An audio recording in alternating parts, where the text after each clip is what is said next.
Il suo nome fa venire in mente un condimento, è l'acetosa. Valentina. Hai detto bene, infatti fa venire in mente l'aceto e le foglie di acetosa hanno un sapore che lo ricorda e lo può sostituire nelle insalate, un sapore dolciastro in primavera, poi col tempo assume una nota, una caratteristica un pochino più piccante, ma rimane sempre comunque molto gradevole. L'acetosa ha proprietà diuretiche, depurative, è uno stimolante dell'appetito. Va sconsigliato l'uso in quantità eccessive in quanto provoca comunque intossicazioni ed è assolutamente da sconsigliare in tutti coloro i quali hanno problemi di calcoli alle vie renali, artriti, gotta per l'alta presenza di acido ossalico che potrebbe causare queste patologie o comunque aggravarle. E allora se avete l'artrite, se avete la gotta, evitate l'acetosa e in generale non mangiatene troppa, ma la potete utilizzare in molte occasioni, dall'insalata fino a, come dire, proprio per tirarsi un pochino su, un po' come avevamo visto per il dragoncello.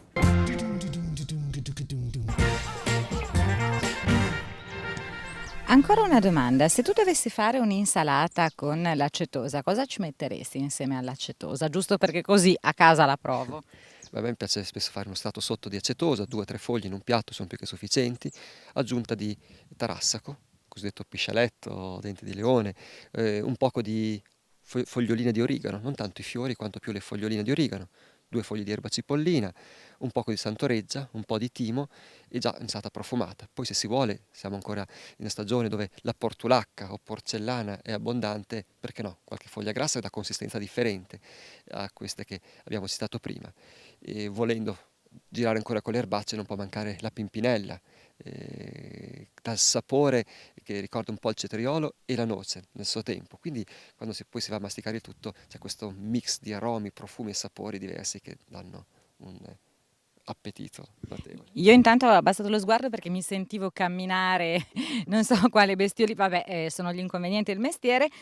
Allora, facciamo un riepilogo. Di cosa abbiamo parlato oggi? Abbiamo parlato del dragoncello, ne abbiamo scoperte di 2 tipologie. La prima, buonissima, mangiatevi il dragoncello come se piovesse. Ha delle controindicazioni? No, direi di no, basta non eccedere, le controindicazioni maggiori sono nell'uso dell'olio essenziale, ma non è da ingerire, quindi evitatelo.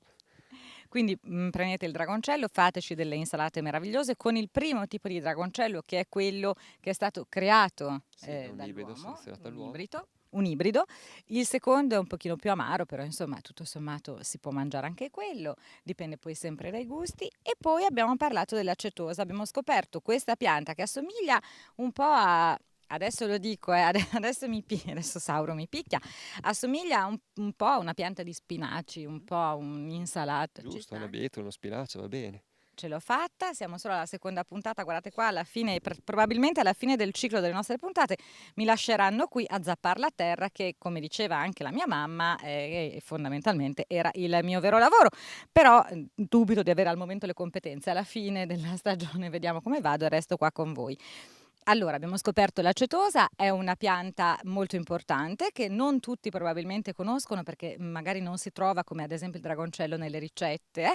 Bene, in questo caso l'acetosa può essere un ottimo veicolo da assumere se avete delle carenze di ferro, quindi se non volete la carne di cavallo, e io vi capisco, proprio che vi capisco come me, non vi capisce nessuno, provate con l'acetosa. Se non vi piacciono gli spinaci come a braccio di ferro cotti e non potete magari aggiungere i formaggi o quelle cose che un pochino li aromatizzano e li rendono più gustosi, date retta a me.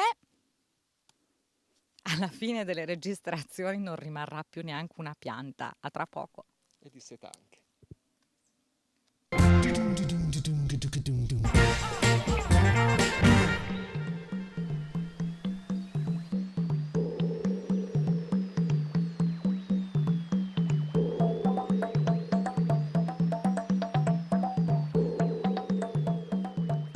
Ah, siamo in onda? Ancora? Perché io stavo mangiando, insomma, non è che va bene sempre interrompere le persone quando mangiano. Allora, prima ho mangiato il dragoncello, poi l'acetosa e adesso l'acetosella, che è questa piantina che ho ritrovato dopo pochissimi anni in realtà, perché la mangiavo all'asilo dalle suore e quindi ho scoperto che non ero una malata di mente, sono arrivata a 40 anni e ho scoperto che questa pianta si chiama acetosella e si può mangiare, vero? Sì, è un'altra pianta commestibile, edule. Il nome richiama acetosi e acetosella, sembra abbastanza simile, ma effettivamente sono due piante differenti, molto diverse fra di loro, appartenenti anche a famiglie diverse. L'altra era una poligonacea, questa qui è un'oxalidacea. E come dice già il nome della famiglia d'appartenenza, anche questa è ricca di ossalati. Sempre col sapore leggermente acidulo, leggermente brusco. Assomiglia il sapore a quello dell'acetosa. Ci assomiglia parecchio. E in questo caso, più che usare solo la foglia, si usa il gambo, principalmente il gambo, ma anche le foglioline sono eduli, sono commestibili. Tante volte la si conosce col nome di trifoglio, perché anche qui, se vediamo, sono 3 foglioline insieme, 1, 2 e 3. E spesso impiegata come pianta decorativa, ornamentale. La troviamo con i fiori color lilla, nei giardini, negli orti. Questa invece è la specie, la vera Oxalis acetosella, con il fiore bianco. Quella sicuramente migliore, la più buona anche per uso alimentare, ma sono comunque molto simili. Poi ce ne sono selvatiche col fiore giallo.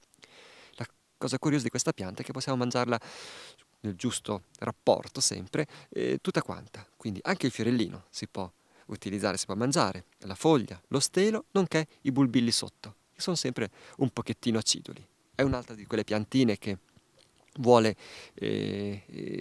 caldo, ma non troppo, tant'è vero che d'estate scompare, si perde se non viene bagnata, se non trova temperature un pochettino più miti, scompare sottoterra, ancora va incontro attacco di ruggini, di puccine, spesso sulle foglie, e qui è importante fare attenzione, non raccogliere le foglie malate con queste piccole macchie arancioni sulla foglia. Queste sono tante belle, sane, quindi possiamo tranquillamente mangiarle. Spesso nei mesi di agosto le spoglie, poco appariscente, e poi ricompare in autunno, dopo le temporali, dopo le piogge, quando soprattutto le temperature si abbassano, perché spesso bagnare d'estate non serve a niente, la pianta è troppo caldo, non lavora, va in riposo lo stesso. In inverno scompare sottoterra per riprendere a vegetare successivamente. Chissà se è parente dell'acetosa, il suo nome infatti lo ricorda, semplicemente sembra la sorellina più piccola perché è un vezzeggiativo del nome originale. Abbiamo parlato dell'acetosa, adesso l'acetosella. Valentina, ma sono parenti? In realtà no, anche se però non si è andata tanto lontano, nel senso che hanno proprietà che le accomunano. Infatti, come per l'acetosa, ha proprietà diuretiche e depurative e come per l'acetosa avevamo consigliato il consumo delle foglie fresche, questo avviene anche per l'acetosella. Un'altra uguaglianza che le accomuna è il fatto, la controindicazione, l'avvertenza, quindi di non consumarne una quantità eccessiva per le intossicazioni, per gli effetti nocivi che può dare, e va sconsigliato a tutti coloro che soffrono di calcoli, artriti per la presenza elevata di ossalati di calcio. Ha un uso però che la differenzia, proprietà antipiretiche, quindi può essere utile per placare la febbre, si possono allestire degli infusi o delle tisane, fare degli sciacqui anche per dare sollievo alle stomatiti, ulcere buccali, afte, e anche per guarire, comunque portare alla cicatrizzazione piaghe e ferite infette. Ottime anche poi le tisane molto dissettanti a base di acetosella, magari se unite a melissa o menta. Che bontà! Allora è da provare questa acetosella, mi raccomando non fatelo se avete i calcoli o qualche patologia renale. Ciao!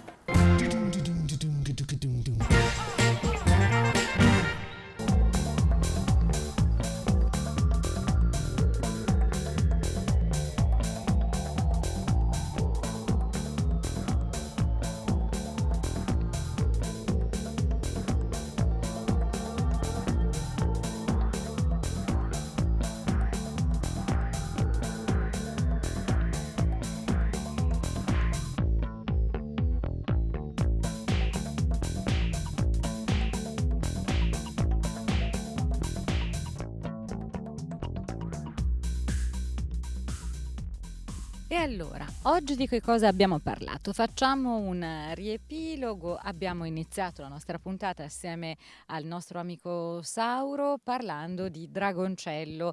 Abbiamo scoperto 2 qualità di dragoncello. Una è la prima, quella che che ho assaggiato, che ha questo sapore particolare ma davvero buono dal mio punto di vista, assomiglia un pochino al finocchio, pizzica un po' sulla lingua ed è ai semi di finocchio ed è buonissimo. Poi abbiamo scoperto una seconda tipologia di dragoncello, più rustica, e in effetti è quella selvatica, non è stata selezionata dall'uomo come la prima tipologia. Sono stata attenta? Bravissima, molto brava. Me lo devi dire tutte le puntate, almeno una volta a puntata. Poi abbiamo scoperto l'acetosa, che era quella pianta che sembrava un po' uno spinacio, una bietola, un caspo di insalata, che ha un sapore acidulo e che abbiamo scoperto essere una grande apportatrice di ferro. Quindi, se non vi piace la carne di cavallo, vi capisco perfettamente, io non lo mangerei mai. Se non vi piace, eppure avete delle carenze di ferro, se non vi piacciono gli spinaci cotti, bolliti, in crudi magari è più facile mangiarli, però se non vi piace e volete trovare un'alternativa, l'acetosa è la pianta che fa per voi. Poi siamo venuti qui, ultima tappa, a scoprire l'acetosella, o vale a dire la piantina che vedete spesso in bocca ai bambini, perché ha questo sapore un po' acidulo ma non particolarmente sgradevole, che è anche dissetante. Magari in estate a trovarla in agosto nel deserto sarebbe l'ottimo. E allora grazie Sauro, ci vediamo alla prossima puntata. Ci puoi già dire di cosa parleremo? No, niente, sorpresa per tutti voi, quindi non mancate, ciao!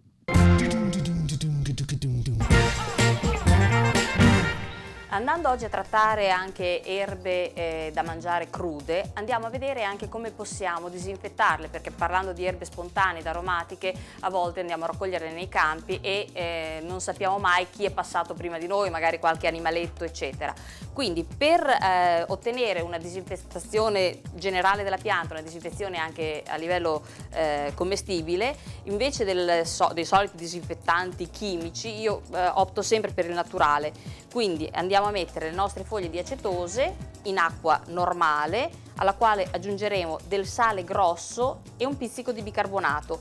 Questo perché? Perché il sale grosso da sempre lo si conosce come disinfettante e stessa cosa anche per il bicarbonato. Oltretutto dopo il bicarbonato rende anche più digeribile il prodotto. Andiamo a metterlo a bagno, lo lasciamo alcuni minuti in infusione nell'acqua praticamente e poi andiamo a lavarlo e a scolarlo. Una volta scolato lo lasciamo asciugare un attimo, possibilmente su un canovaccio o anche semplicemente così all'aria, e nel frattempo andiamo a preparare il nostro secondo. A questo punto prendiamo dei filetti di pollo, li insaporiamo leggermente con, io in questo caso ho scelto un sale al carbone, un nero di Cipro al carbone, lo aromatizziamo con un pochino di dragoncello, un filino d'olio, amalgamiamo il tutto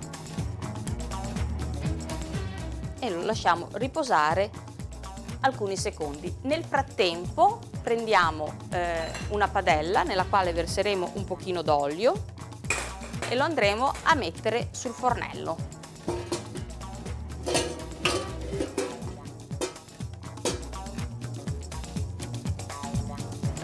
Mentre si scalda il nostro olio, praticamente i nostri filettini li andiamo ad adagiare nella padella.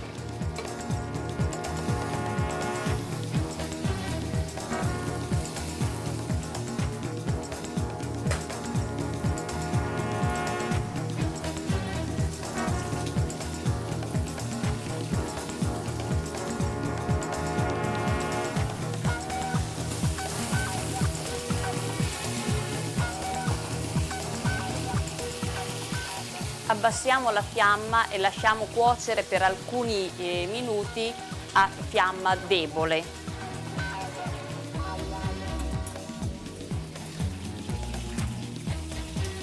Girandoli perché possano cuocersi da entrambe le parti. Nel frattempo andiamo a preparare l'accompagnamento, il contorno, che in questo caso prepareremo con foglie di acetosa o rumex. Sauro penso vi abbia già benissimo spiegato di che cosa si tratta, ai quali andremo ad aggiungere delle foglioline fresche di acetosella.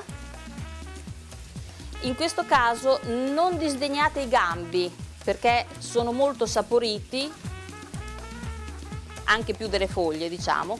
Altra cosa, mi raccomando, quando utilizzate questo tipo di piante, cercate, dove possibile, di inserire anche i fiorellini, che i fiori sono sempre commestibili e danno un tocco in più al piatto.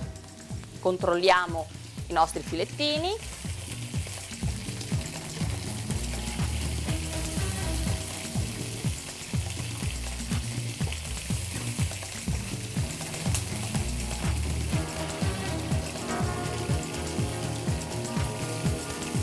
Una volta portati a cottura andremo ad aggiustare di pepe,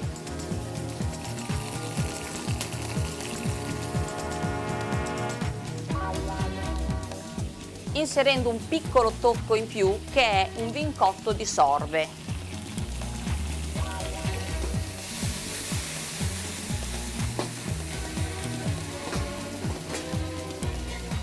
A questo punto fermiamo la cottura.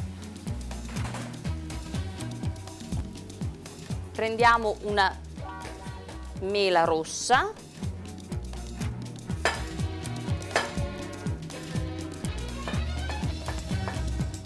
andiamo a stagliuzzarla grossolanamente, la passiamo in un pochino di succo di limone, questo passaggio semplicemente perché non annerisca e per accompagnare comunque il sapore acidulo dell'acetosa.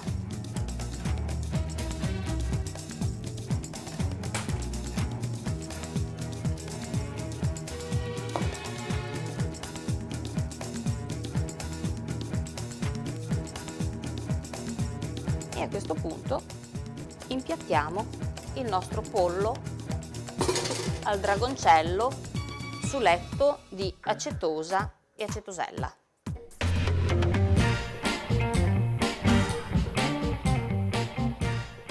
Mamma, che fame che mi è venuta, avrei veramente voglia di poter assaggiare la ricetta di Katia. Ma avete visto, pensate, con delle erbette che si trovano comunque abbastanza facilmente nel nostro territorio, come il dragoncello, l'acetosa e l'acetosella, che cose meravigliose che si possono fare. Bene, non mi rimane che darvi appuntamento a domani. Vi ricordo però intanto di continuare a seguirci sul nostro canale YouTube, ma anche sulla nostra pagina Facebook, quella di DTV, perché così avrete qualche anticipazione, magari anche qualche approfondimento in più e anche le anticipazioni dei servizi del nostro notiziario diretto da Maria Elena Mele, perché non ricordarla, è la direttrice di tutti i giornalisti che lavorano qui a DTV e anche la mia.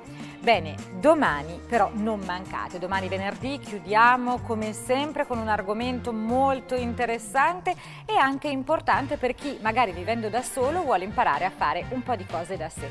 Domani con iLife parleremo di bolletta, quanto mi costa un kilowatt? Sicuramente troppo.